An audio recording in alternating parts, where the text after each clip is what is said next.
Selon l'Organisation mondiale de la santé, le fardeau du cancer est croissant avec environ 1,1 million de nouveaux cas en Afrique chaque année et jusqu'à 700 000 décès des suites de cette maladie. Au Gabon, les chiffres sont tout aussi inquiétants. Au Gabon et dans toute l'Afrique, la tendance reste la même. C'est une croissance exponentielle. On voit qu'à l'ouverture de l'Institut à nos jours, déjà le nombre de nouveaux cas de cancer est en augmentation.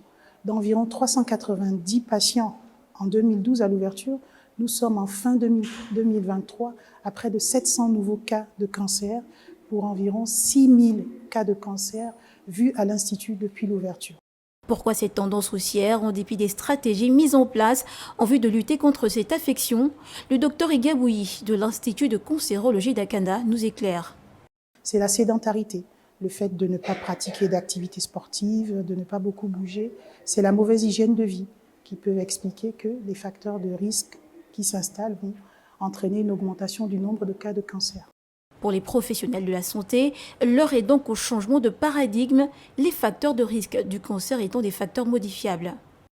La majorité des facteurs de risque des cancers sont des facteurs de risque modifiables qui sont un peu liés à notre comportement et à notre environnement. Si nous prenons conscience d'agir sur ces facteurs de risque, nous pourrons réduire ce taux d'augmentation du taux de cancer en Afrique, bien sûr. Je prends un exemple sur les facteurs de risque liés à notre comportement tels que la consommation de tabac. Il faudrait avoir des mesures pour permettre de réduire la consommation excessive de tabac, surtout chez les jeunes. L'alcool également. La lutte contre le cancer est l'affaire de tous. Il revient à chacun d'observer des mesures préventives en ayant une alimentation équilibrée et en pratiquant une activité sportive régulière.